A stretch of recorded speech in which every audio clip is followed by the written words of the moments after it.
Now, since you know who Jack Ruby is and you understand his connection to the Grand Ole Opry and all the musicians, it makes sense to see him standing with little Jimmy Dickens, another well-known Grand Ole Opry and Country Music Hall of Fame member.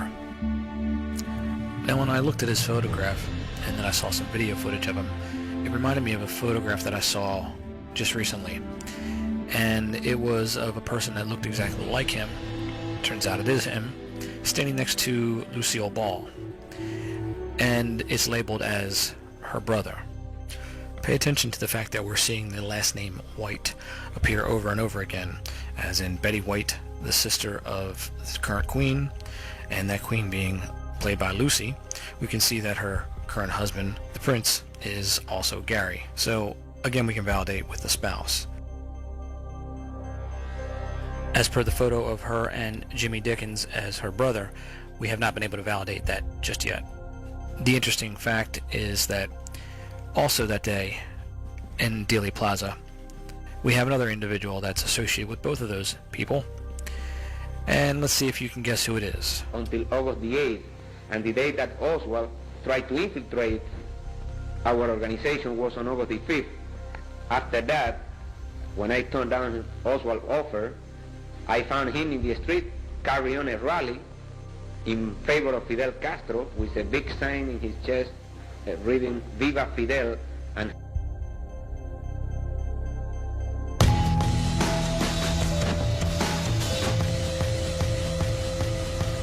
now the headliner of our show, direct from New Orleans. Ladies and gentlemen, Jada! Jada, how long did you know Jack Ruby? I knew Jack Ruby for approximately 4, 5, 6 months. In what relationship? I was employed as the feature at the Carousel Club, and I had known Jack before I went to work there, and I had a slight hassle with Jack, and I had left, and that was the end of my association with What Jack. about politics? Did he seem interested in politics, particularly regarding the Kennedys? I have heard Jack talk about the Kennedys, and I've been trying to think, and it's so confusing today, but I believe he disliked Bobby Kennedy. Do you recognize her? Let's see if this helps.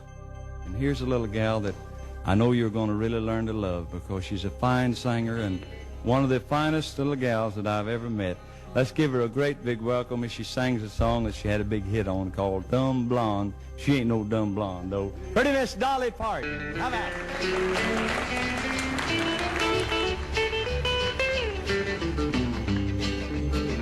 Don't try to cry your way out of this. Don't try to lie, or I'll catch you in it. Don't try to make me. I watched a short clip with Kenny Rogers talking about Dolly Parton and their relationship, and he said that he had never ever seen her without her wig and her full makeup. Now that struck me kind of odd, as if she's hiding something. And as I thought about it, I looked at her face a little closer, and she sort of reminded me of Drew Barrymore. So I wondered, what was Drew's mother doing? It was a wolf whistle then. I can't believe it. Is it the Likely Lads? Oh. Sorry about that. That was very did nice. Did they do wolf whistles That in was America? very nice. Whoever wolf whistled, that was nice. Makes me Don't feel good. encourage them. Could be someone off a building No, site. at 49. You know what they're like. No, at 49 years old to get a wolf whistle is damn cool. Oh, can I say damn? You can say damn if you like. I But you can think I say just did. 49 years old. I don't know. Are you really 49? You've took my breath away. Really? I didn't want it anyway. It smelt.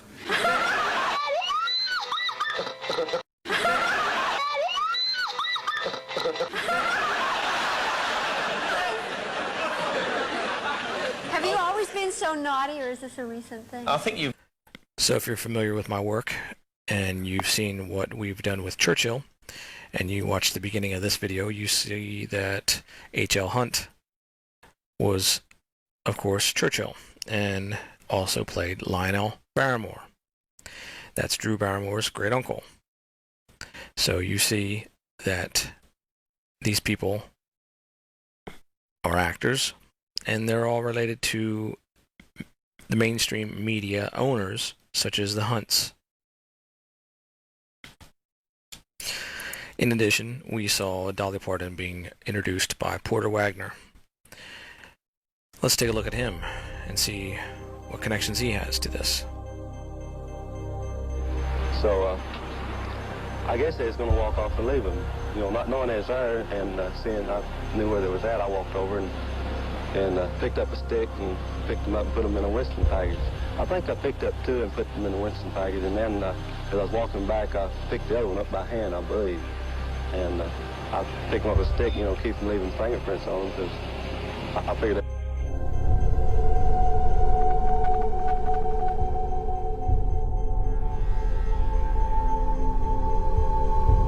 Calloway did go after him, didn't he? Yeah, Calloway took off to go try to catch him. And all of a sudden I heard some shooting. In fact, I heard 5 shots coming from the direction behind the lot over on 10th Street there. The television show Dallas was one of Tex Ritter's favorite TV shows. And we see Larry Hagman, of course, who played JR.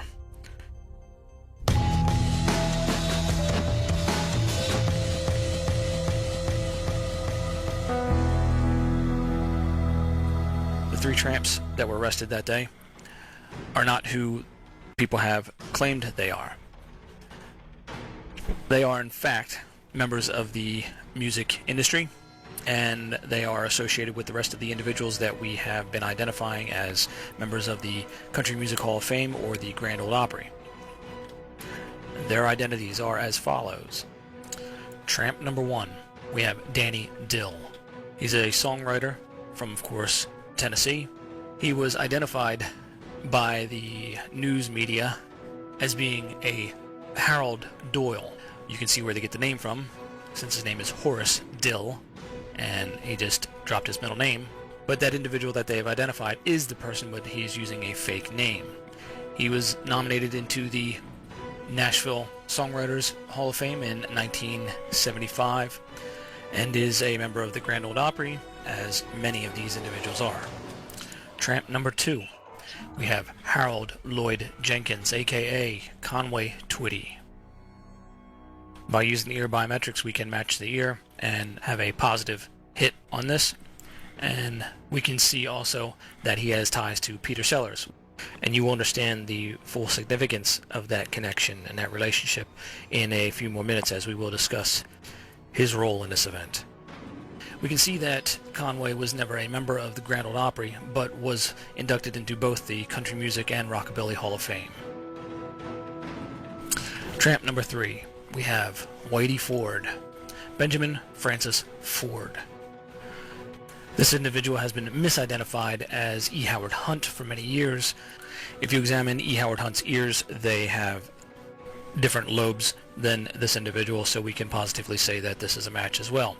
We also see that he was a member and inducted into the Country Music Hall of Fame, as like many of these individuals are, and has ties to just about everybody that we have covered.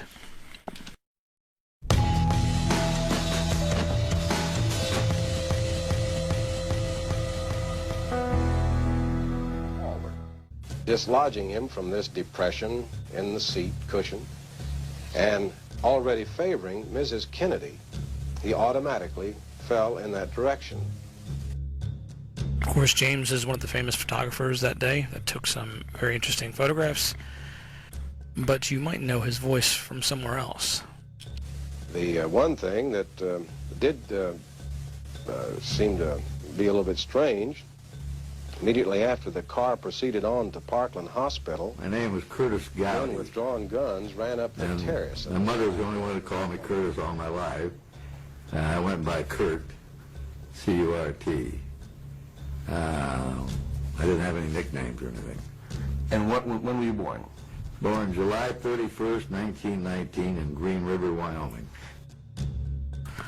Kurt became well known as the voice of the Boston Red Sox. Plus he did a cameo on the movie The Naked Gun in 1988.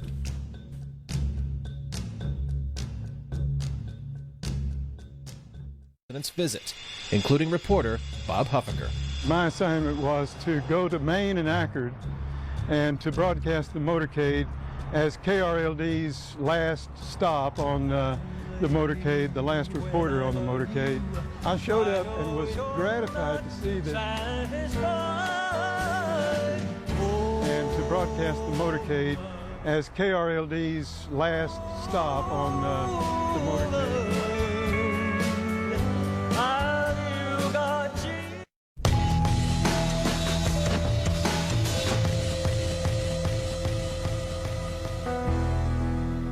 Of course, when we interviewed these two, I wouldn't have known at that time that they were lying.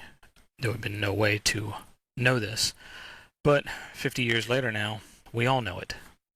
The final shot had to come from the grassy knoll somewhere in that area to hit him in the side of over his ear. There was at least one shot, came from that direction, and it took the top of his head off and blew his brains out and backwards. And I would swear that over my mother's grave to this day. If you say so. I'm glad it's not my mother. Let me introduce you to yet another Country Music Hall of Fame, Grand Ole Opry member. I'll let him introduce himself. And that night, Slim Wilson, who was the best known radio personality there was there in Springfield on KWTO, he introduced everybody that night, and when he got to me, he says, "I want you to meet our newest member, Speedy West." He didn't tell me he was going to do it or nothing. My name is Wesley West. And he said, he called me Speedy. Well, I would have never took on that name back home. I'd been embarrassed in front of my parents and my brother and sister and my cousins and everybody, my friends. Final shot had to come from the grassy knoll somewhere in that area to hit him in the side of over his ear. There was at least one shot, came from that direction, and it took the top of his head off and blew his brains out and backwards. And I would swear that over my mother's grave to this day. Zephyr, that's what I went to California in. And we was going across that desert. And I got to remember that night at the schoolhouse when Slim introduced me as Speedy. But I would have never taken it on because it'd been embarrassing around my folks and friends. But I thought, I don't know a soul in California. And I want my $500 back that we paid for the interview. But anyway, well, what about the Mrs. Willis? Headshot seemed to come from the right front. It seemed to strike him here, and his head went back, and all of the brain matter went out the back of the head. It was like a red halo, a red circle with bright matter in the middle of it. It just went like that. It was a terrible time. There was a garden, a beautiful garden, we all want to see someday. Now, Kitty Wells was very good friends with Patsy Cline, who we know played Marina. So here's Kitty at Patsy's memorial. But look who else is there.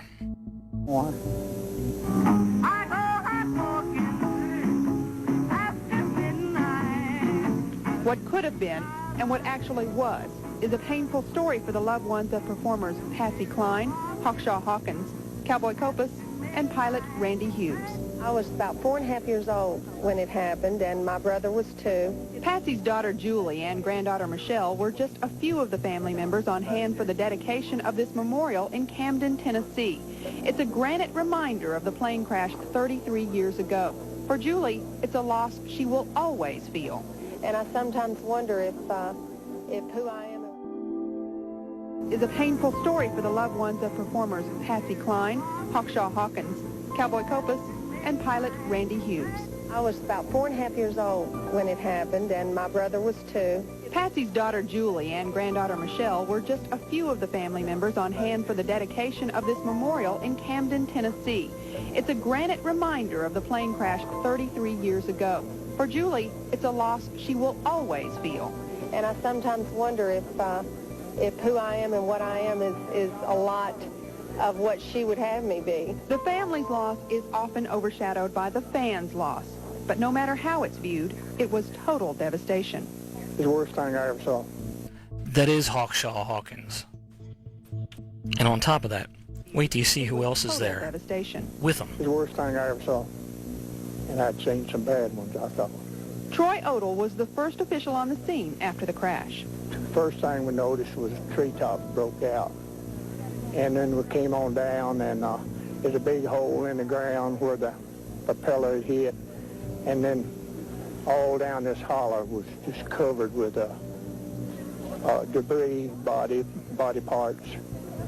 And it was a terrible sight. Jean Shepard is the widow of Hawkshaw Hawkins. She attended the dedication with the son her husband never knew. I had a 15-month-old son who was 8 months pregnant with this one when his daddy got killed. And he was born the 8th of April. How many mothers out there would forget your child's birth date if it happened a month after your husband died in a plane crash? A month after the crash. So I had a rough time. Fans of Patsy's have long been able to visit the crash site, leaving notes and remembrances at this mailbox. But the newest memorial honors all the victims, which means a great deal to Kitty Wells and Johnny Wright, who counted them all as friends.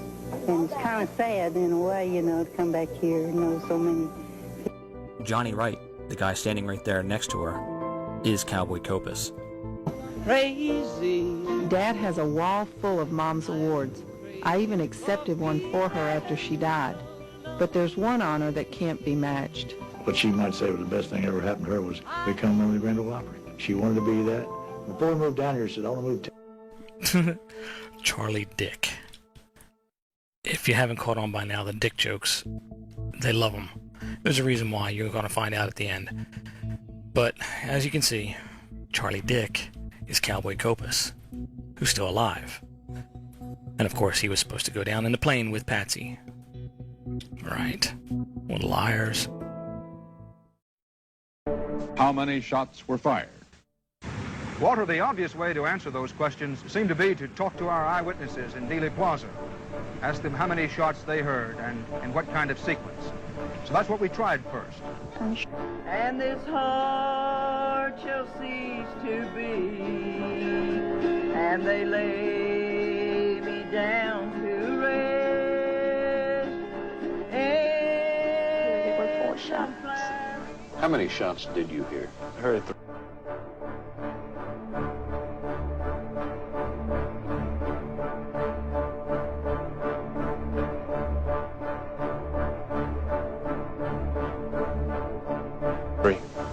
The first and second was further apart than the second and the third.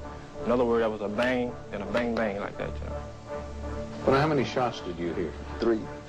In how long a period of time? Oh, I see. Just about like that, you know. Boom! Then clap, clap. Boom! Clap, clap. Boom! Something similar to that. I would say bang, bang, bang. There's definitely 4 shots. Here's the one I call a Graveyard Blues. I kind of put it together myself. And it's pretty hard to sing, but I'll give it a try. Well, just 3 quick bursts. This is Hank Williams Sr., and this is after his death. So, he gained some weight, I see. Good thing we have those ears to identify him with. Like bang, bang, bang. There is an old axiom among lawyers that nothing carries more weight with a jury or is less reliable than eyewitness testimony. In this case, we have just learned that the testimony of assassination ear witnesses also is unreliable.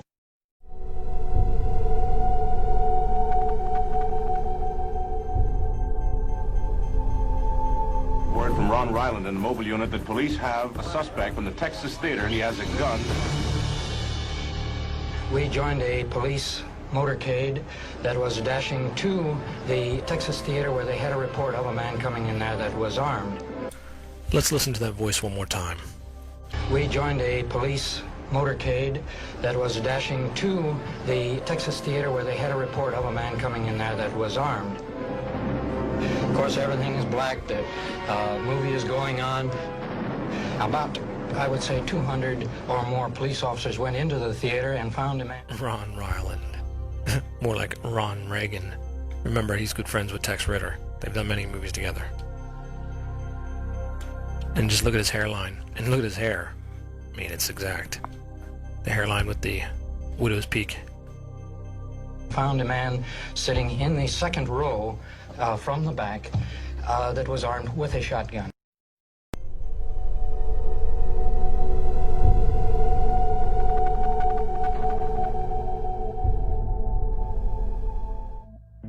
Beverly Oliver.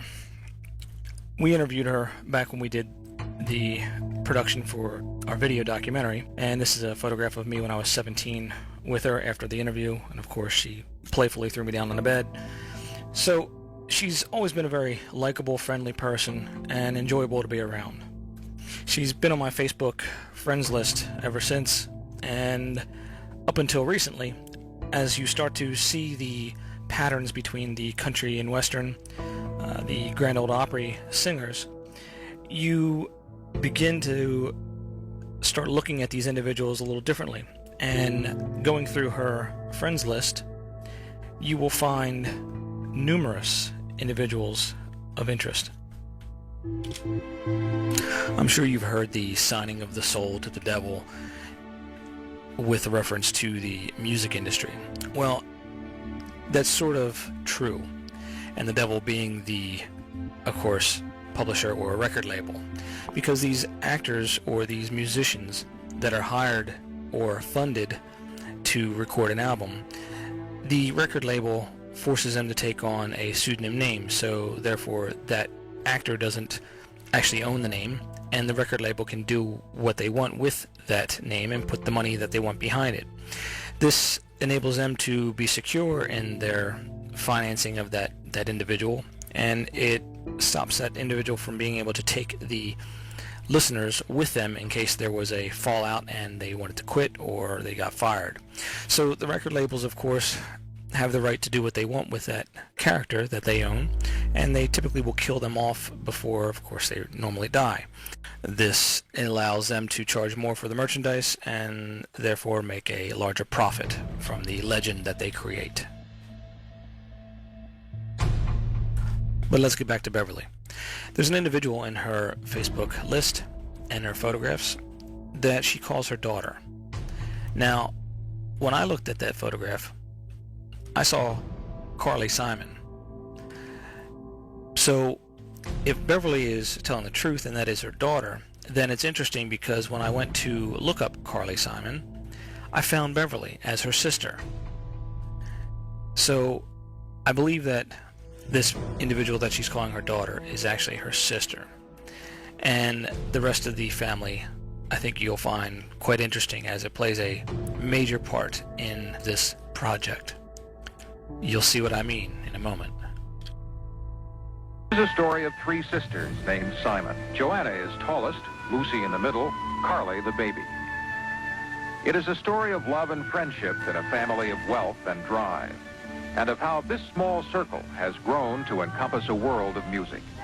Their mother, who sang to them as she nursed them, is Andrea Simon. I believe she is Katharine Hepburn's sister, Marion Hepburn. Try Beverly Oliver. Anna chose opera for her career.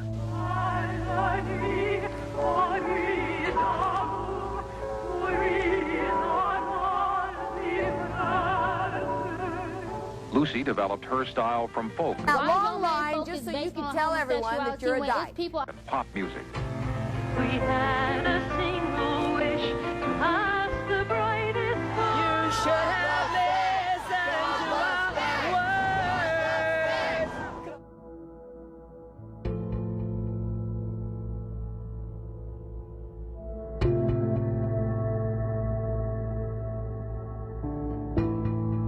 Wish to be just where we are. Carly is a rock singer, one of the country's most popular. That pain inside and baby, the policeman said, I can smell the passion of another man on your breath. There is a Simon brother as well, Peter, the youngest of all. a professional photographer who has chronicled the family in pictures since their father's death in 1960. Peter has published several books, including one on his sister Carly. 1, 2, 3. From the beginning, the Simon family has been captured in photographs and home movies. Photography was one of the passions of Richard Simon, the father. He was co-founder of the publishing empire of Simon & Schuster. And you will see the connection between the media conglomerate, such as National Amusement, which owns Viacom and CBS and owns Simon & Schuster. And we will see a comment from Sherry Redstone, the next in line to take over her father's business, and what she thinks about content and the importance of it in a few moments. This is what these individuals do. They create content. Let it be a fake event, it doesn't matter. They just need content to fill the screens and keep you coming back so they can sell advertising. That's all it's about, period. It's all about money and control and how much of the screen and the TV they can control. And that means your attention and your money. She sang. I mean, she even claims it as she was delivering on the delivery table. She was singing la la la la. Where they have sex with little children and things of that nature. We've been having some discussions with the Swedes for quite a while. Because you're saying what, there's a lot of Swedish gay people? Well, we got into it with the Swedes because they arrested a preacher who stood in his own pulpit and preached what the scripture says about homosexuality. Now, I hope you made that connection there. You see one of her sisters is playing one of the roles in the Westboro Baptist Church scam. It's a fraud. It's a completely made-up event that you see in the headlines from time to time. And guess who, of course, owns the rights to it? Well, that would be Simon & Schuster. And Simon & Schuster is owned by Viacom, which, of course, is owned by CBS. So you see the creation of the content that these mega networks need in order to fill their pages of their publications is just generated by their family members. Then understand the connection between Sumner Redstone and his father, Michael Redstone, which is actually Michael Rothstein, and National Amusement. And if you don't know what that company is, they're the ones that own MTV and all the other stations that we see all this crap being forced down our throat from. Could you see Viacom trying to do a deal to buy a Netflix? I think right now the relationships that both Viacom and CBS have with Netflix, where we put our content on there, where we receive revenue, is exactly where we want to be. We're in the content business, and we do a great job of it. We're not looking to get into any other businesses. They arrested him, charged him with a crime, so we put out some news releases about that. We turned in on them. Tell me we about included the king, and the king got angry about that, and that's how it all started. So you heard Sherry Redstone herself say they're in the content business, and all this stuff is made-up content. King Gustav is the one that sent his daughter over. Remember Princess Victoria, the one who posed as the owner of a government rag website, Stephanie Sledge, who I went to Arizona with, who tried to get all the information from me about my investigation into these people. Go to my YouTube channel and you can watch the video where I taped her, and you can hear it out of her own mouth about how she was trying to get the information from me, but I wouldn't budge. Hilarious. King Gustav. Whatever.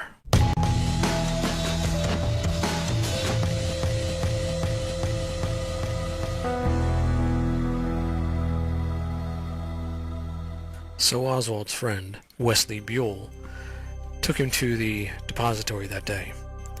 Here he is, telling his side of the story. And then we'll find out who this person really is. Well, he come to me Thursday, November the 21st, and asked me could he ride home with me that afternoon. And I said, well, yes. And I said, well, why are you going home this afternoon? And he replied that he wanted to go home and pick up some curtain rods where he could put some curtains up in his apartment. And I said, oh, very well. And then I said, well, will you be going home with me tomorrow also? And he said no.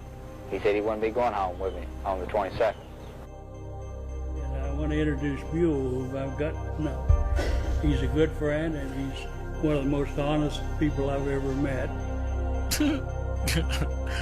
He's one of the most honest people I've ever met, and I want to hear what he has to say too. Okay, thank you, Hugh. Let's start with that morning, November the 22nd, 1963. The whiskey opened in 1964, and I was producing Johnny Rivers, who was the act that was there all the time, most of the time.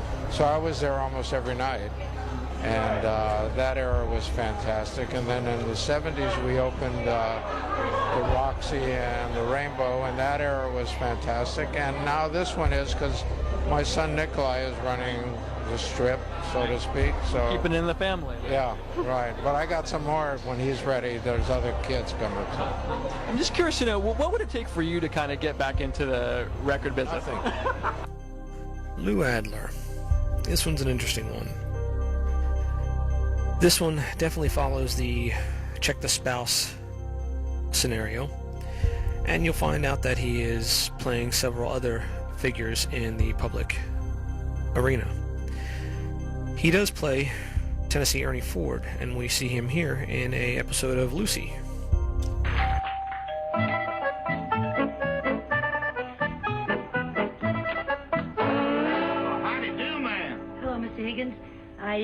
I heard on the radio that you were moving here today, and I thought I'd stop by and welcome you. Well, ain't that nice, Effie? Oh, it sure is. Come in and make yourself to home. Yes, come Thank on you. in. I want you to meet my kinfolks. Get up, cut this come. This is my wife, Effie. Hello, howdy. And that's her brother, Effie. Effie? Yes, and he was born ahead of her, and his folks call him Effie because if he was a girl, they was going to name him Effie. Now, as I previously stated, he plays another character. See if you recognize him in this. Does your dig that? No. Let's dig it. I thought you said your dog did not bite. That is not my dog. Or recognize him in this one. You heard him. Slow ahead.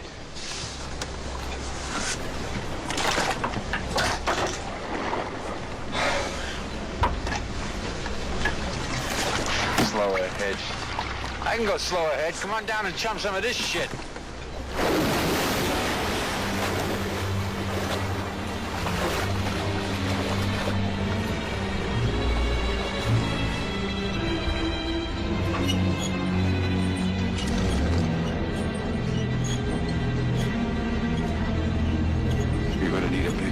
Made very welcome in those days. First of all, in those days you used to do impersonations, didn't you? That was what you based your act on. Yeah. What kind of impersonations did you do? I used to do Peter Lorre from the Morty's Fork, and you remember? And I used to see Humphrey Bogart and Peter Lorre and Sidney Greenstreet. My God, sir, you are a card. You really are a card. Stop twisting my arm, you're hurting my arm. You're hurting me. So a selection of those. It's the Tommy Hanley. Well, isn't that nice? What is it? So you ask, how do we know that he plays all these different roles? Well, like I said before, and like I've said a million times, check the spouse, and you'll see they're all the same. Even the divorced ones. Now, we misidentified Wesley, or Lou, as being at the Dealey Plaza a week before the anniversary was to take place. We photographed this individual that claimed that he was at the plaza during the assassination, and he has very similar traits to Wesley, but it turns out it's not him. After doing a very close examination of the ears, we can say that this individual is actually Sir Ian McClellan.